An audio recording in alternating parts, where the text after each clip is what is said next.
Hey buddy, so master slave architecture. Okay, so we will understand the master slave architecture concept from a normal device perspective. Then we will jump into the the coding world, how to implement it. Right? You know what? When you talk about the master slave architecture, you are talking about write operations and read operation, right?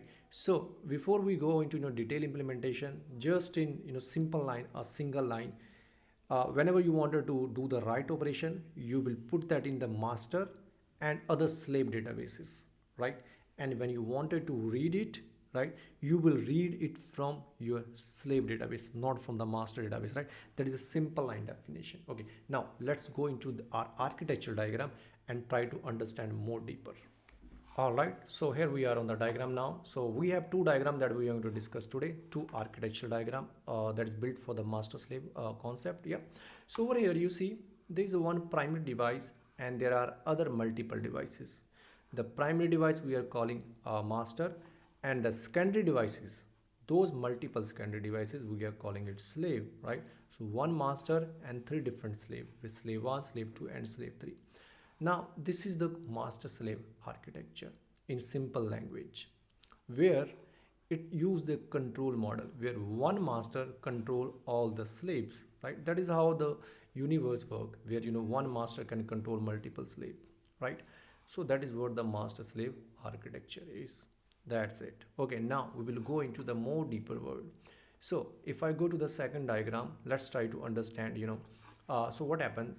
Imagine that you are the user, you have opened one website, you fill some of the information, let's say first name, last name, gender, right, age, blah blah, and you send that command to the API or maybe to some system, right? You just press a submit button. Now that submit button could be either insert operation, or might be you are updating, or might be you are deleting something, right? So any of these three operations that goes into the master database.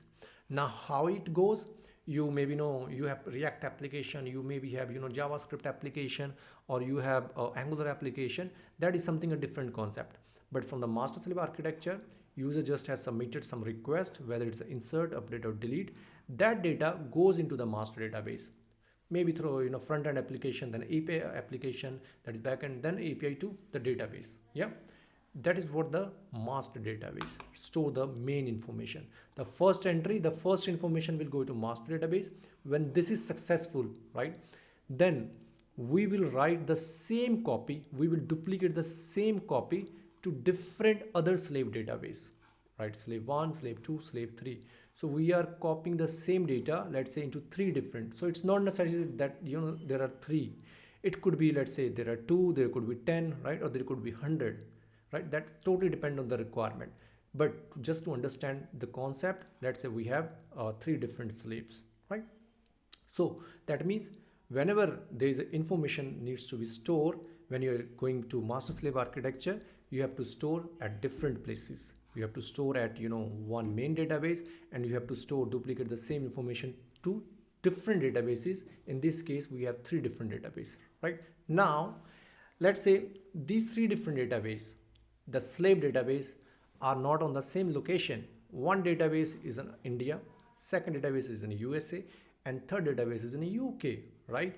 So now imagine there are different users trying to read the data from their own country.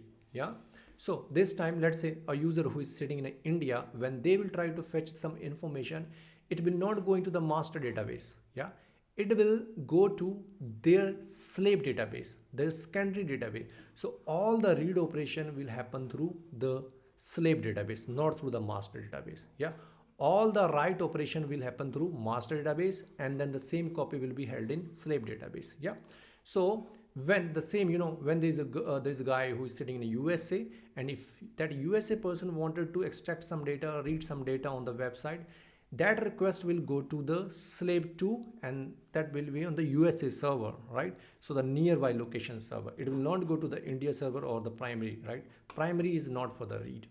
Now the UK, right? Same for a UK. If UK guy wanted to read the data, that will go into the different slave that is sitting in the UK server, right? Or the UK geolocation. So that is how the master slave architecture, where data is stored at multiple places, and the nearby user, they access their data from their own database.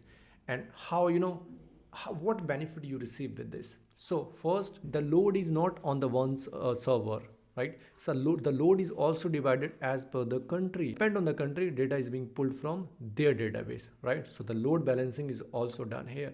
Second, you see here fault tolerance. So let's say when user try to read some data, or maybe there is some disaster, natural disasters, for any reason, right? There is a fire, there is a natural disaster.